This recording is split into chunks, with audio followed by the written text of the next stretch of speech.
We have all been told that animal flesh is an essential part of a healthy diet, but meat consumption has been associated with almost all the major diseases. Meat is high in fat, saturated fat, and cholesterol, which will increase the risk of heart disease and can cause other serious health problems like IGF-1, diabetes. or insulin-like growth factor 1, is a growth hormone. It is not only naturally occurring in meat, but animal protein actually triggers our liver to create massive amounts of IGF-1. This is why vegans have the lowest level of IGF-1 out of any diet, and they also have the highest levels of a protein that binds extra IGF-1 that the body doesn't need. This study shows we've known for a while that IGF-1 is correlated with cancer, but let's explore the actual mechanism that IGF-1 uses to cause cancer. You can't say eggs are nutritious at all. Can't say nutritious. Cannot say eggs are nutritious. Sometimes you have to tell the industry a few times. Eggs have so much cholesterol you can't even say they contribute nutritionally. Can't say eggs are healthful. Certainly can't say they're healthy. Have you seen how much cholesterol there are in those things? Can't say healthy. Can't even say eggs contribute healthful components. Although it is actually illegal to advertise eggs as healthy or safe. Eggs are very high in fat, saturated fat, and cholesterol, which will increase the risk of heart disease and can cause other serious health problems like diabetes. Eggs actually have over 3 times more cholesterol than a steak.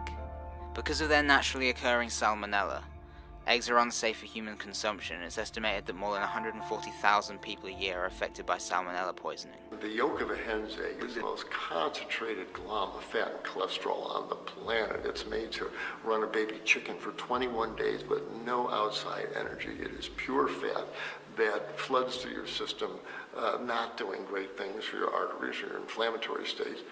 And the white has a lot of molecules called choline in it, and choline will spawn bacteria down your gut that will turn that choline into stuff called trimethylamine with the help of your liver that drives cholesterol into your artery walls. There's nothing I can see that's healthy about eggs. I haven't eaten them for 35 years and suffered no health deficit from them. Milk is touted to build strong bones, but a compilation of all the best studies found no association between milk consumption and hip fracture risk, so drinking milk as an adult may not help bones. But what about in adolescence? Harvard researchers decided to put it to the test. Studies have shown that greater milk consumption during childhood and adolescence contributes to peak bone mass and is therefore expected to help avoid osteoporosis and bone fractures in later life. But that's not what they found. Milk consumption during teenage years was not associated with a lower risk of hip fracture, and if anything, milk consumption was associated with a borderline increase in fracture risk in men. It is not natural for humans to drink cow's milk. Cow's milk is a high-fat fluid designed to turn a 65-pound baby calf into a 400-pound cow. Cow's milk contains animal protein, which has been proven by people like Dr. T. Colin Campbell to promote cancer growth. Animal protein is far too acidic for the human body. In order to neutralize this acidity, the body leaches calcium and phosphorus from the bones. People have been misled to believe that milk gives us strong bones, yet the countries with the highest dairy consumptions all have the highest rates of osteoporosis. They're biologically designed to drink our own mother's milk. Would you go and put your mouth to a cow's nipple and start drinking it? It's not a naturally occurring desire in my mind.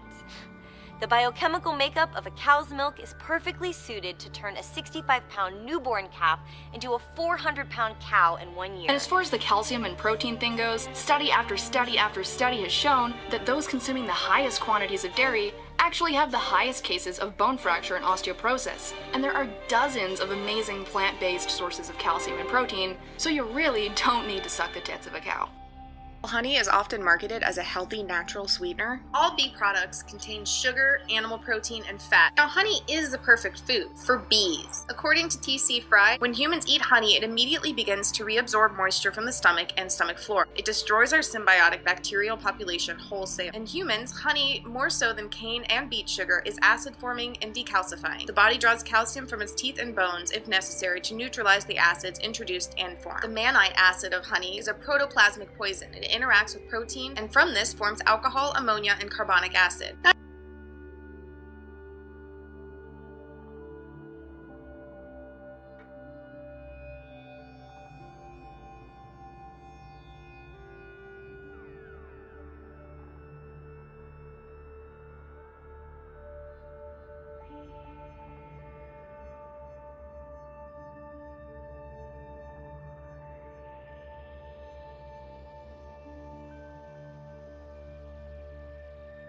men in the study who ate beef at least 3 times a week had double the risk of fatal heart disease.